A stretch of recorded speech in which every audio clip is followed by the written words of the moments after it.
I love you all. I think I'll stand up. Yep.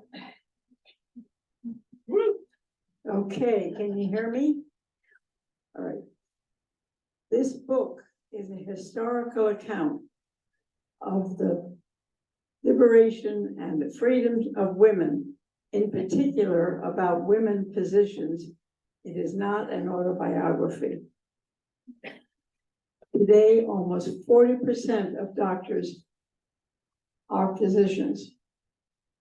Of the physicians are women. I'm saying that backwards. But back in the 40s, that wasn't true. We were a rarity. This book is about the challenges and the different encounters that I faced along the way, and how fulfilling this career has been for me. The first chapter talks about how it all began. It took two strong women to make me be willing to run, because I didn't think that women could make it at that time. The first one was my mother. She actually was pro-women. She marched in the suffragette parade from Columbia to get women's right to vote. So she gave me this can-do attitude, and she really meant it. What she really meant, besides you can do it, was that you're going to do it too. And then the other strong woman was a dean of women in the A.B. Davis High School in Mount Vernon, Columbia County. And she asked me what my plans were for my career. And I said I wanted to be a nurse because I wanted to help people. Can you hear me all right, all the way back there? Okay. Grandma, will you sit so they can see you at home?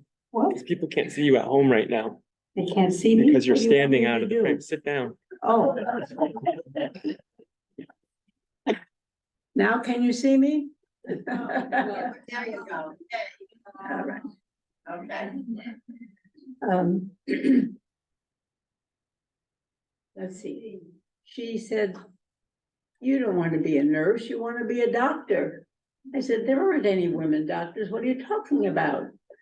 She said, well, World War II is on and all the men have been drafted. So the medical schools are asking for women to fill the places. You would get in. She said, you're in the top 10% of your class. There's no reason why you wouldn't get in. I said, well, let me ask my uncle. He's a doctor. So I went and asked him. He said, oh no, you should be a nurse. She said, you're going to get married and have children, and you'll want to take care of your family. It's not easy out there to be a doctor. I said, okay. So then I went down to visit the Presbyterian, closer, to visit the, yeah, that's better, the Presbyterian nursing, which was the best in the state, and looked into being a nurse, and I found out that it was a 5-year program. So I went back and told the dean, and she said, well, 5 years, but for 8 years, you can be a doctor. Don't be silly. I said, all right, listen, here's what we'll do. I'll apply, and if they accept me, I'll go. But if not, I'm going to go to the nursing school. Okay? A deal, she said, you're going to get in.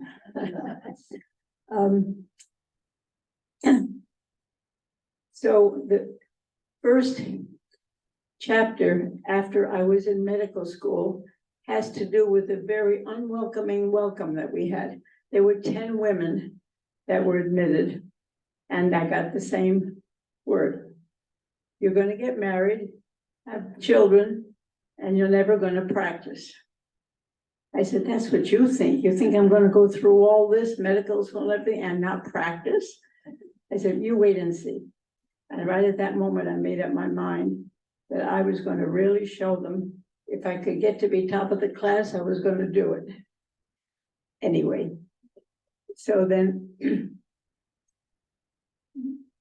the other chapters that I just want to mention was that I had a very good friend, the sheriff, who helped me on many occasions people sometimes didn't want to take my advice, and they wouldn't go to the hospital, and they gave me a hard time. And I called the sheriff to come and help me convince them to go to the hospital, and they did, and they did. I also helped the coroner. In this county, we still elect a lay person as coroner. Back then, whenever there was a death unattended or at an accident scene, a doctor had to declare the cause of death and sign the death certificate, which he couldn't do. So he always called me, and I was glad to help. But I have to say that was one of the saddest parts of my practice.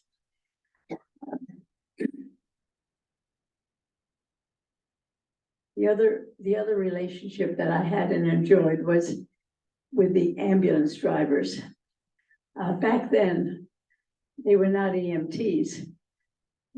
All they were volunteer drivers, really, picking up people, taking them to the hospital. And sometimes on the way there, they didn't think they were going to make it. So they would call me at my office, and I would meet the ambulance with whatever was needed. Usually it was a syringe of adrenaline to keep their heart going.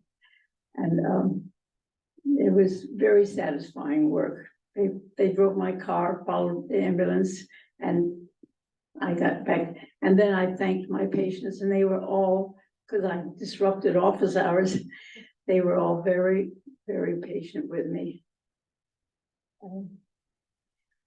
Perhaps the most worthwhile chapter and experience for me was the formation of hospice. Dr. Delgrand's wife, Yvonne Delgrand, and I had the opportunity to take care of a little girl who wanted to die at home. And when we did take care of her and she died in her mother's arms at home, we looked at each other and said, we could do this. And so we decided to let other people call us, and we would take care of them at home. The response was amazing, not just for the calls that wanted help, but the volunteers throughout the whole county volunteered. Nurses, other doctors, nurses' aides, ministers, psychologists, all of them who felt that they could serve on that. And it was all volunteer. So we were really, as far as I can determine, we were the first hospice in the Northeast.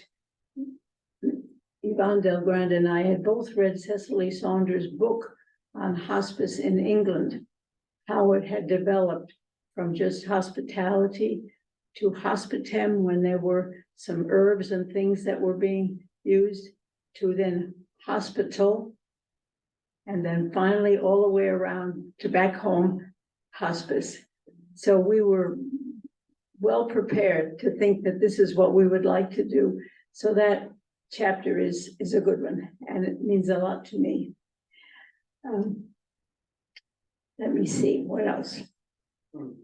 I also decided to learn to ski at Catamount because they kept sending me patients from injuries. And I thought, why do they like this so much when they all get injured? So I went over and learned to ski, but as soon as they found out that there was a doctor out there skiing, they put me on the ski patrol. So there's a chapter about some of the exciting things that happened at ski patrol on Catamount. One other chapter has to do with the formation of the Twin County Recovery Services. That is the disease of addiction. And it started out with Beth Schuster in 1950s when I first arrived here, asking me if I would work with her in a little shack behind the Presbyterian church in Hudson that had a red door, and she wanted to open an information and referrals, an INR. there was no treatment for addictive disease at that time. So I said I would, and we did. I talked to people about what addiction was, that it was a disease. It wasn't a bad thing that they were stuck with. It was a disease, and it could be treated. And then Beth Schuster gave them the telephone number and the addresses of all the AA meetings throughout the county. From that little tiny shed, we developed the treatment centers in both Columbia County and in, can you hear me? Sorry. And also in Catskill. I was blessed to have as a counselor with me a monk from the St. Joseph's retreat in Galatia. And because he was with me, we began to have prayers with our patients, which was very helpful to them. And they found out that we would pray with them, and a lot of them asked for prayer. Then I began to wonder, this was a very secular organization from the state that supported us. And I wondered if they liked the idea that we were praying, but it didn't stop us. Anyway, one day when I was praying with a young man, Beth Schuster, the director, stepped in, and I thought, oh boy, here it is. And she looked at me, gave me a thumbs up, and backed out. And that I knew then that it was okay. It was probably because of that experience and the prayers and the helpfulness of it that I decided to put in my book how much God always helped me from the time I arrived at age 25 in this county, a rural county with farmers, dairy farmers all over. I had no experience with this. I called on him all my life. He had held me by his righteous right hand. He twice saved me from being killed by drunk drivers hitting me head on, and one time saved me from drowning when a riptide took me out. So I knew that he was there, and when I had a hard case, I was concerned and I needed help. I always called on him, and he laid his healing hand right on mine, and he was always there for me. And so in my book, he's all through the stories. I just wanted you to know.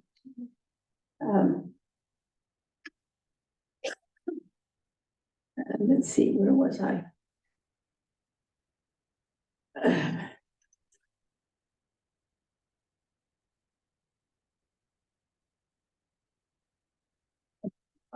Much. That's all I really want to tell you about it, because if I tell you too much about the book, you won't need to read it. However, when I was at the Twin County Recovery Services, Beth Schuster came into me and said, she had tears in her eyes. She said, I have to ask you to retire. I said, what did I do wrong?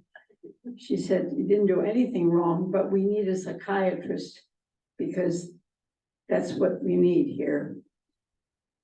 And we can't afford 2 doctors, so I want to make the psychiatrist the medical director, and I have to ask you to retire. She said, you are 93, you know. All right, if I don't know enough to retire at 93, you can tell me to retire, and I'll be okay with it. And it was after that I decided that I would write the book.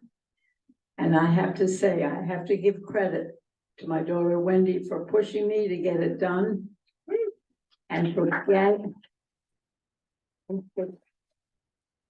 gathering all the pictures from our many albums to put in the book. And then I also have to give credit to my granddaughters, Catherine, who said to me, Grandma, what are you going to name the book? I said, I haven't thought about that yet. She said, well, I watched you when you go on your house calls, carrying your black bag, running around in your high heels.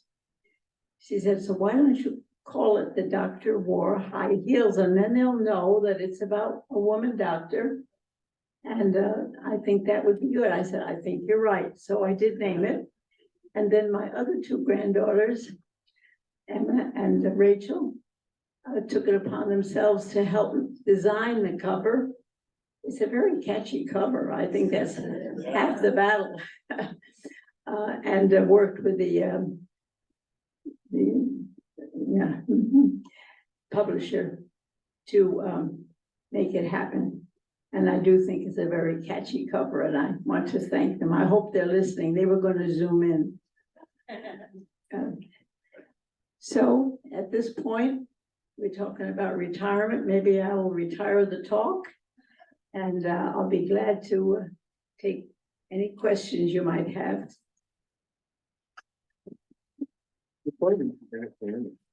Would you read a favorite little paragraph or excerpt from your book for everybody? Would you read a little piece of your book? A paragraph, a favorite chapter, anything that stands out to you? There's nothing like hearing the author read a little something, even if it's just a couple You should sentences have given for me us. some notice. Yeah, that's what I said as well. I made you read it 30 times. You should find I something. do need my eyeglasses. Hold on just a minute, sorry. Here, hold this. Oh, The right side of my brain works very well. The left side, the technical one, forget it. I was 85 when somebody told me that when you turn a faucet, it's righty-tighty, lefty-loosey, which is so good because I was always doing this, trying to figure out which way. Okay.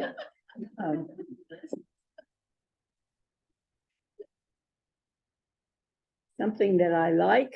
yeah, just whatever, something that really stood out to you when you wrote it. I mean, I know the whole thing is your life, but something special when you wrote. I like the airplane. Which one? Oh, the proposal. You have a request for the proposal, which I really like a lot as well. That's like a Oh, movie quality well, marriage proposal. You really want me to read that? I sure do. You're having a request for it. Let's go. Well, remembering what they said to me when the 10 women got into med school, saying, why do you want to be doctors? You're going to have children and drop out and you'll never practice. And you're taking the place of a doctor. I said, we're not taking the place of a doctor. They're off to the war. There's empty spaces. That's why we're in med school. Well, they took the 10 women that were with me that year, and they decided that to even up the medical and the dental classes, this is one of my favorite stories. There were 50 dental students and 85 medical students in the University of Buffalo. And they wanted to even up the first 2 years because the laboratories were the same and the anatomy and physiology classes were the same for the first 2 years. So they wanted 10 people to volunteer from the medical to go with the dentist for the first 2 years. Well, nobody would volunteer. So they took the 10 women and they put us over there. But that was the best thing that could have happened. They were much more fun. They were not competitive, and 4 of us married dentists, including me. I don't think I should tell that story about how he got me. Okay, you can keep the mystery if you want. Uh, You can keep the mystery. You want to keep the mystery, then you go for it. Yeah, the way he got me, my husband kept trying to date me, and I kept saying, no, I have to study. Every week we have an exam on Friday for the stuff that we learned during the week, and I felt I had to know it all if I was gonna have people's lives in my hands, So I wouldn't go out on dates with him. he kept persevering and bothering me all the time about it. One time, he said, well, at least would you let me, this was in Buffalo, would you let me take you up? He was a pilot in my rented airplane. We'll fly over the falls. It's beautiful. I'd like to show it to you. I said, okay, we'll do that. We get up there and it's an open cockpit, and he starts yelling something to me and I said, I can't hear you. He said, okay. He turned off the motor. He said, will you marry me? I said, I told you, no, not until I graduate. I don't even know you that well yet. So he circled around and he didn't turn it on, circled around. And I said, turn on the motor. We went on, down we went, lower and lower. I said, turn on the motor. So he said, will you marry me? I said, okay, after we graduate, yes. That was his proposal. That's a favorite story in my book. Okay, thank you. Any Now- Q&A? Anyone have a question in the audience for her?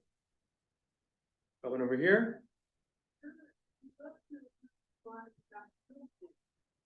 She wants to know how and why you got to Hillsdale.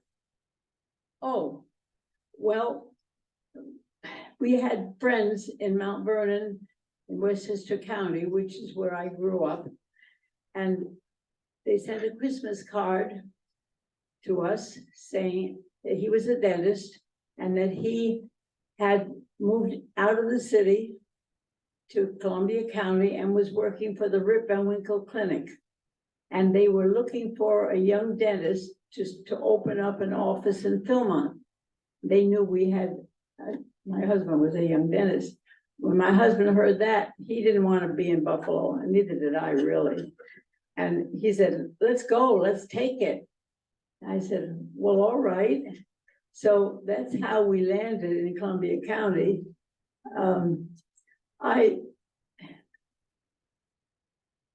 I had taken a rotating intern residency study after I graduated from med school. And it was the best thing I ever did. It was 3 months on pediatrics, 3 months on medicine, 3 months on surgery, and 3 months on OBGYN. And I was really well prepared to serve in a rural area like this. When I came with my husband to join the Rip Van Winkle, I asked if I could be a pediatrician there. And, but I said I would really like to finish my rotation so that I would be able to specialize in it. I had 2 months left. So I went to Albany Med to see if I could just take the last 2 months before I left Buffalo. I didn't want him coming here alone. And they said to me, well, you'd have to wait till July because we don't have any January classes. I said, okay. So I went in July to apply and I was pregnant. They said, oh, we don't take pregnant women. It was a different time. So I decided that I would do pediatrics, but in making my house calls, I got to know families in there very well. And pretty soon, their families were asking me for prescriptions and asking me to examine them. So pretty soon, I wasn't just a pediatrician. Now I was a family doctor too. And as I said to you, we helped form the Twin County Recovery Services. So I was their medical director. And eventually, there was a residence, which I attended. Grandma, hold your mic a little In closer. the men, it was called the Red Door. Back to that little shed with the red door. So you may know in Hudson that there's a residence there for recovering addicts.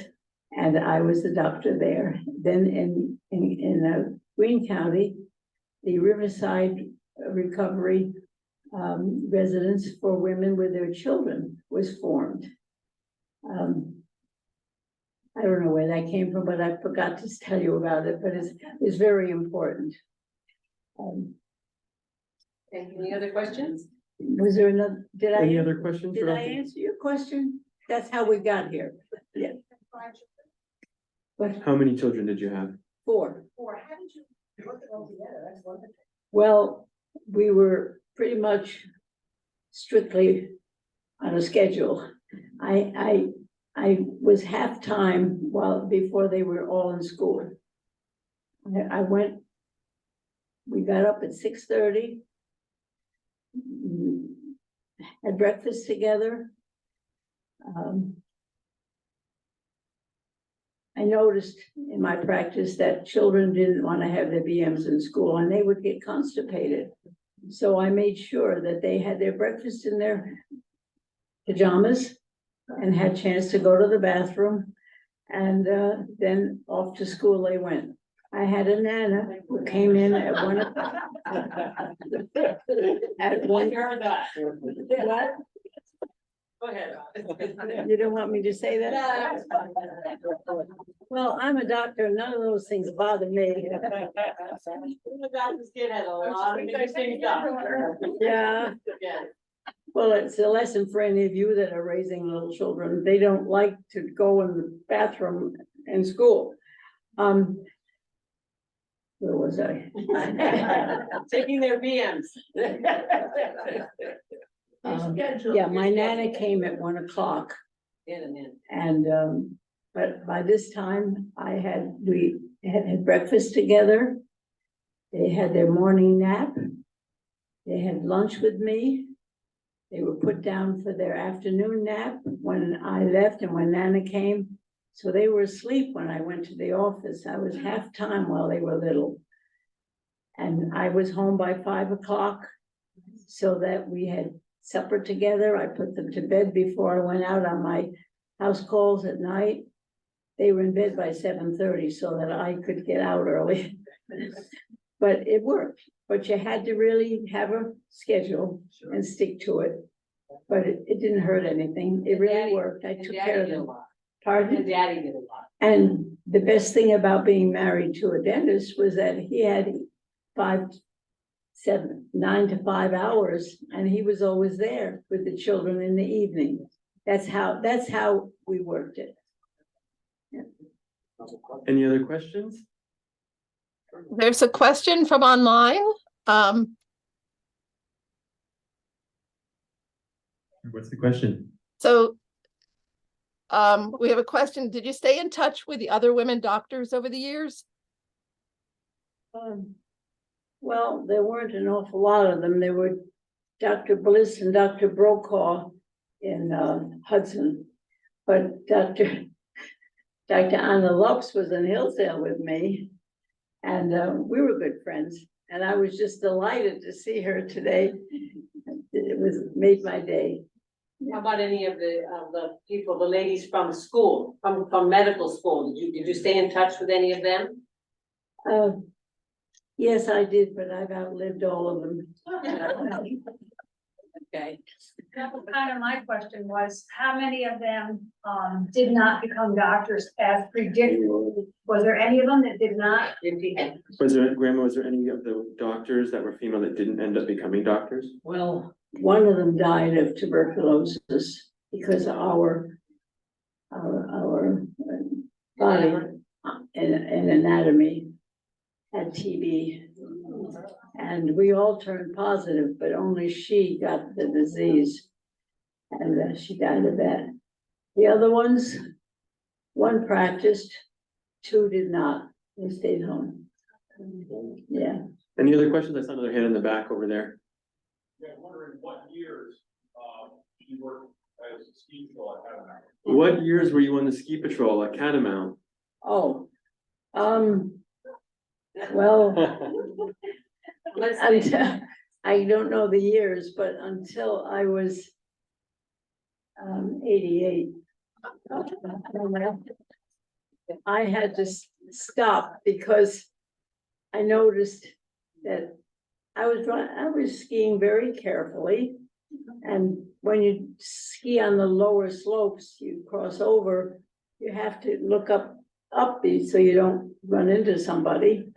Every time I looked up at the top of the hill were two patrollers. And so I changed the slope. I didn't want them looking at me. When I looked up there again, there they were. Every slope I went on, they were at the top. And I finally said to them, "Are you following me?" "Yes, we worried about you. You're 88 years old. We don't want you to fall." I said, "Okay, if I give you that much angst, I think I will stop skiing." But Mama, when I was 3, you started teaching me to ski, I was 3. Were the boys already skiing? Yes, So that would have put us at, I was born in 1956, so she started about 60. Yeah, about 1960? yeah, 60 to yeah, 60 to, 10 years ago. yeah. Yeah, about 1960. yeah, let's take another question over here. Yeah. Okay. About tap dancing? Well, at 88, that's 10 years back. That's when I stopped. Does that help? Yeah, but we're talking about tap dancing. Tap dancing, Now you're talking about tap dancing? yes, switching gears. Oh, well, we had a group called the Happy Tappers, and we were all in our 80s. And the reason that we were there together is that back when we were teenagers, Gene Kelly and Fred Astaire were wonderful tap dancers, and that, you know how teenagers do, they have idols, and we all took tap dancing lessons because of that. So when I found out that there were other 80-year-olds tap dancing, we made a little troupe called the Happy Tappers, and we went from one nursing home to another and danced at the nursing homes. And when the television station in Great Barrington found out about us, they asked us if we would dance for them on TV. So we were on television. She would also dance at the ski patrol parties too. I remember being a kid and they lifted you up by your arms and put you on the table and you started dancing for the whole party. That was at the ski patrol. I know. Okay, that was the fun part. That was really the only playtime, the skiing and the tap dancing that I had throughout those 70 years of busy practice. Hey, back in purple on the way back.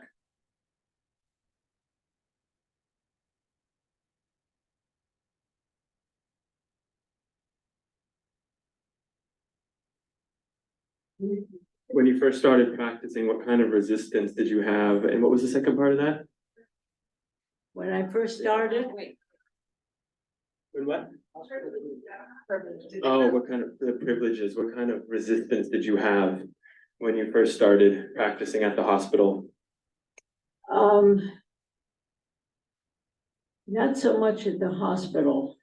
The biggest resistance I had was in med school. I told you that they said, "Why are you practicing? You're just gonna have babies and drop out." You had some at your office though too. Pardon? You had some at your office too. You practiced with, I know you want to talk about it. Well, I told you that I called the sheriff to help me because sometimes people were not too friendly to me and they didn't want to take my advice. And I said, "You're endangering your life and that of your children. You have to listen to me and do what I tell you to do. And I want you to go to the hospital." Well, they didn't want to. One time, he even arrived with a gun. So that's why I called the sheriff. He was my good friend. Yeah, that was a little bit of the resistance. Let's take one more question over here. What was the sheriff's name again, Grandma? Wait a minute. Proper, Paul Proper. He's wonderful. Yeah. Another good friend was Coach Shoemaker. I don't know whether you remember him, but he was always looking out for the kids at school. And he asked Catamount to give them a free Wednesday. Since Wednesday was my day off, Coach asked me to come and teach skiing. to these kids who were skiing free and have free lessons. So I did that. The other thing Coach Shoemaker asked me to do was could he borrow my pool to teach children to swim, because it was before Ankrum had a pool. And the lake is not a safe place to teach swimming. So he said, if I could use your pool, I could teach them to swim. So I worked with him, and it was very helpful to me to learn the Red Cross method of teaching swimming. Out of that, the sisters, they were mostly little boys, the sisters and others said, why can't we swim too in your pool? And I said, well, we'll start a camp. So at our home, we had a camp. They brought their lunch and had a picnic out in the yard. And in the morning, Wendy taught dancing and put on a little show. And Amy, my other daughter, taught sports. I was out in the backfield leading them on a horse, because I wouldn't let them ride without being led. Then in the afternoon, we swam, and I gave them swimming lessons. So it worked out well. There are many people whose children went to that. They, as children, went to our camp, and they wanted to know why we didn't have it anymore. I said, well, my girls are gone, and I'm in my 99th year. Not only that, but my husband back then said to me, there are now 50 children coming here to the camp, and the grounds are getting trampled, and I can't keep the pool ready for them. He said, we have to stop. So we stopped. Sherry, you were one of those campers. Anybody else? Sherry, you were a baker at that. So Sherry Baker, right? No? What am I saying, Baker? Where's she looking at? What? We were bakers. They're Mary looking at. Oh, I'm sorry. Yeah, okay. So the Bakers were, anybody else that came to camp that are now grown-ups and adults? Your daughter too? Okay. Yeah. Quite a few over the years. Looks like some of the online folks were as well. Laura Brennan, you say you were. Sharon online has a question. Sharon, you want to ask your question?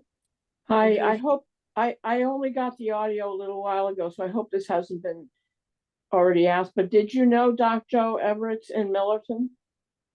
Yes, I did. When I said that I was the first doctor, I was only talking about Hillsdale, because Dr. Bliss and Dr. Brokaw were busy in Hudson. What was the name? Dr. Who? What was the name? Dr. Joe Everett's Everett. in Millerton. Yes. In Millerton, right. It was another county. I'm sorry, I didn't understand it was. Dr. Fusco. Did you know Dr. Fusco? Of course. That's another doctor. He was my doctor. And actually, he was in hospice, and I sat with him because hospice hadn't come yet. And I was able to say goodbye to him. That was a very touching moment. Yeah, that's actually, you know what, Grandma, more of a comment than a question, but I did know you did a lot of work with hospice, but what I didn't know until I read the book was that you and Yvonne Del Gran were really actually instrumental in bringing the hospice practice, not only to the Northeast, but pretty much the country at that time. Well, And that was really mind-blowing, and I know that you're gonna be humble and shake your head, but the sources are telling us that this one, you guys were really some of the first, especially women and doctors, that were bringing it over here. well, I Pioneering, don't know about the rest of the country. If anybody knows that there were others, I would be glad to know, let me know. But I know about the Northeast, and we were the first. And when the current hospice came, the first thing they wanted to do was to make me their medical director. And I said, oh, please, I can't, I'm still practicing, I couldn't possibly do that. Well, then we're gonna take over your hospice and combine it.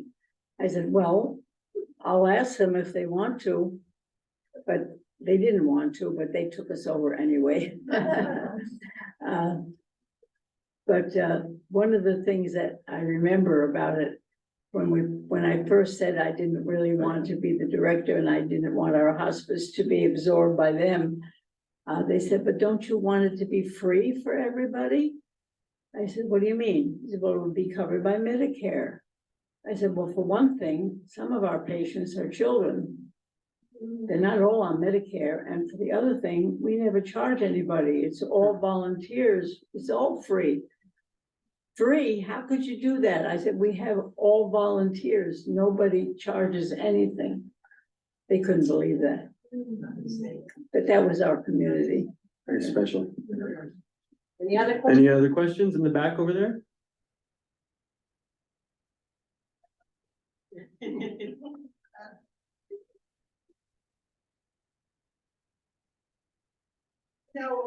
How many kids we can serve over the years? Do you have any idea how many How many what? children you took care of? Oh, no, I don't. But you know, in the course, that rotating internship that I took served me really well because I started out with pediatrics with Rip Van Winkle. But when I made the house calls, I got to know the families. So then I was taking care of their families too. So that was not just children, that was family doctor. Yeah. And then when Wait, Mom, she's innocent.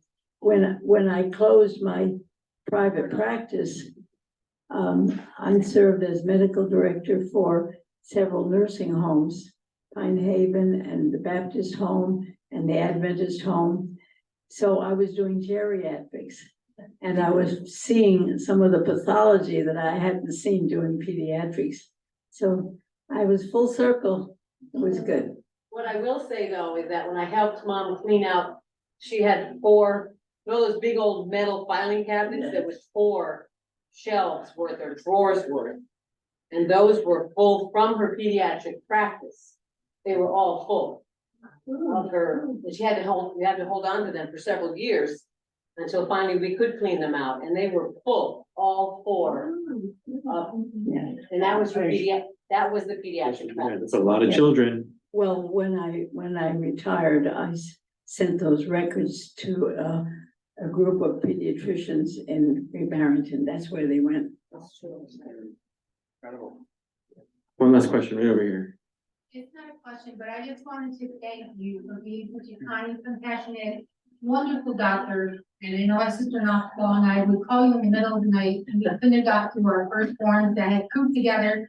And we would call you in the middle of the night and you would be so understanding. And I just want to thank you for the bottom of my heart.